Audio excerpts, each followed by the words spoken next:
अस्सलाम वालेकुम। ना ये प्रोग्राम गपशप और ये एक अरब मुल्क से हमें वाक़या मिला।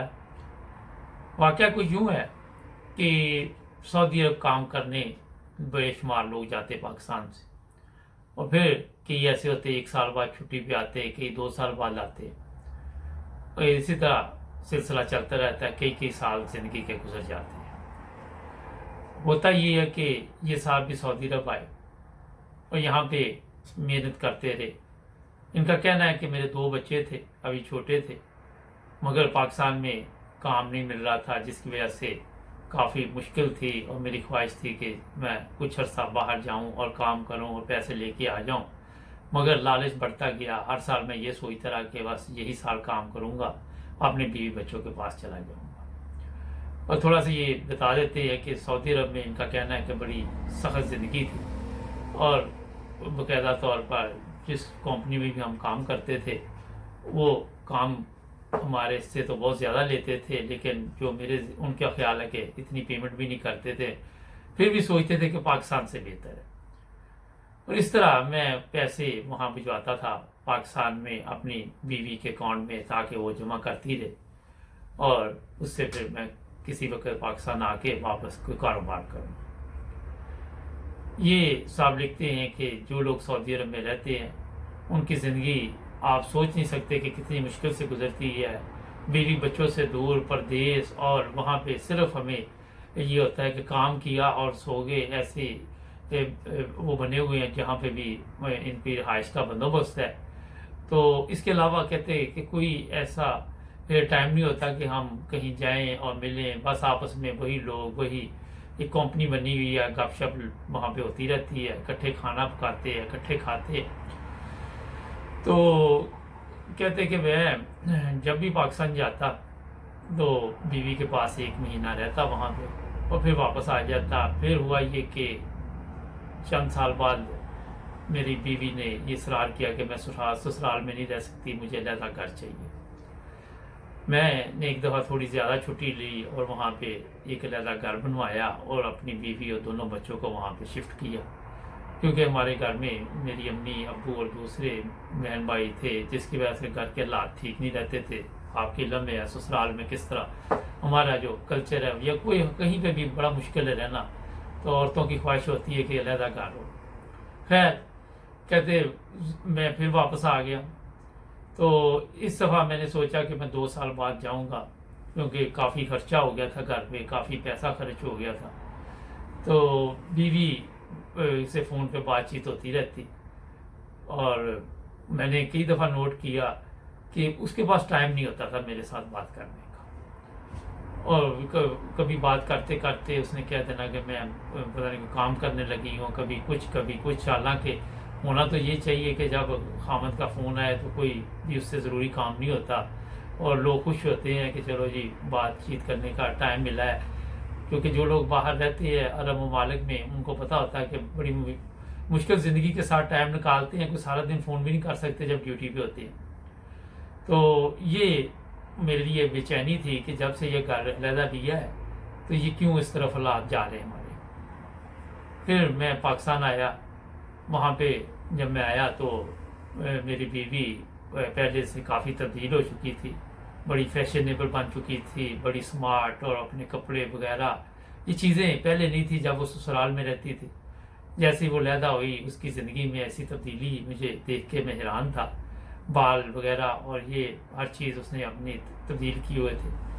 तो मैंने उसे कहा कि ये आपने क्या किया, और उसने कभी मुझे तस्वीर, मैंने कहना तो वो पुरानी तस्वीरें भेज दे, नहीं कभी उसने कहना कि मैं अभी सो के उठी हूँ, अभी मैं बगैर मेकअप के नहीं आपको तस्वीर भेज सकती।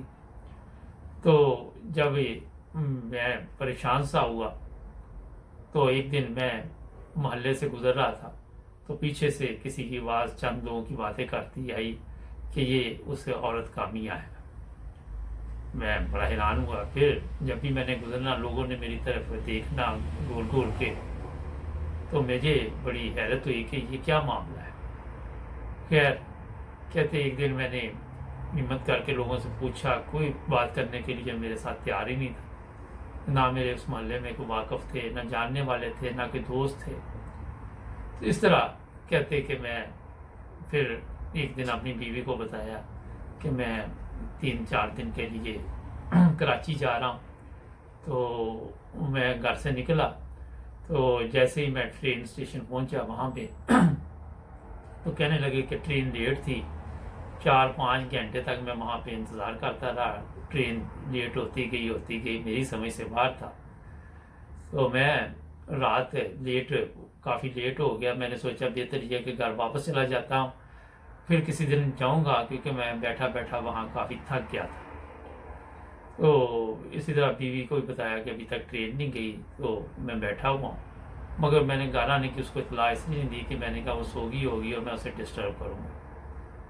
کہتے جیسے ہی میں نے آیا گھر آ کے میں نے دروازہ کھولا تو میرے لیے یہ بڑی پریشانی کی بات بنی کہ وہ ایک مرد کی اندر سے آوازیں آ رہی تھی کمرے کے.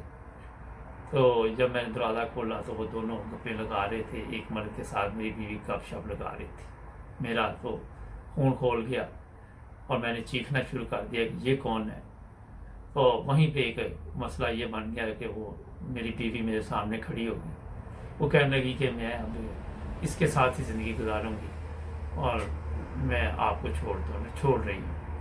جب میں نے اسے یہ کہا کہ یہ کیسے ہو سکتا ہے, ہمارے بچے ہیں, تو اس نے کہا کہ آپ نے تو بچوں کو کبھی ٹائم نہیں دیا, آپ تو دوسرے ملک میں ہر وقت پیسے کمانے کے چکر میں رہے, اور بچے جو ہیں وہ بھی آپ سے کافی دور ہو چکے ہیں.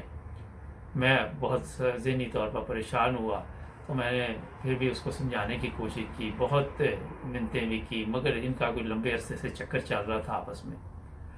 اور اس طرح میں پریشان ہوا اور اپنے بہن بھائیوں کو فون کیا رات کو. تو اس عورت نے کہا یہاں نہیں کوئی آئے گا اس گھر میں, کیونکہ یہ گھر میرا ہے. تو میں نے اسے بتایا کہ آپ کا گھر کیسے, یہ تو میرا گھر ہے. مگر جب اس نے مجھے بتایا کہ یہ تو رجسٹری میرے نام ہے اور میں نے یہ اپنی بیوی کے نام رجسٹری کروا دی تھی, مجھے تو علم بھی نہیں تھا. مجھے تو اس پہ اعتماد تھا کہ وہ کبھی بھی میرے ساتھ اس طرح کا دھوکہ نہیں کرے گی, اور میں نے کچھ قرضہ بھی لیا تھا یہ مکان بنانے کے لیے. اس طرح کافی حالات بگڑ گئے. محلے کے لوگوں کو بھی بلایا میں نے, چند لوگوں کو, وہ بھی کہتے یہ تو بندہ بڑے عرصے سے یہاں نظر آتا ہے اس محلے میں, اور اب اس کا حل محلے والے کہتے کہ آپ میاں بیوی نے نکالنا ہے.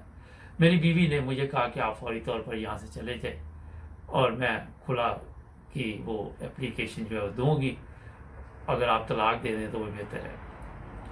اس طرح میں وہاں سے نکل آیا اور اپنے والدین کے گھر واپس آ گیا, اور میرے بچے بھی میرے سے دور ہو گئے. یہ بڑی دردناک کہانی ہے ان لوگوں کے لیے جو اس کو سمجھتے ہیں اس طرح کے واقعات کو. ناظرین, بعد میں یہ لکھتے ہیں کہ میں نے اس کو طلاق دے دی. میں ایسی عورت کے ساتھ کیسے رہ سکتا تھا جو کسی دوسرے مرد کے پاس جا چکی تھی, اور غیرت مند مرد ہونے کے ناطے میرے پاس یہی راستہ تھا. میرا مکان بھی گیا, بیوی بھی گئے, بچے بھی گئے, ہر چیز برباد ہو گئی.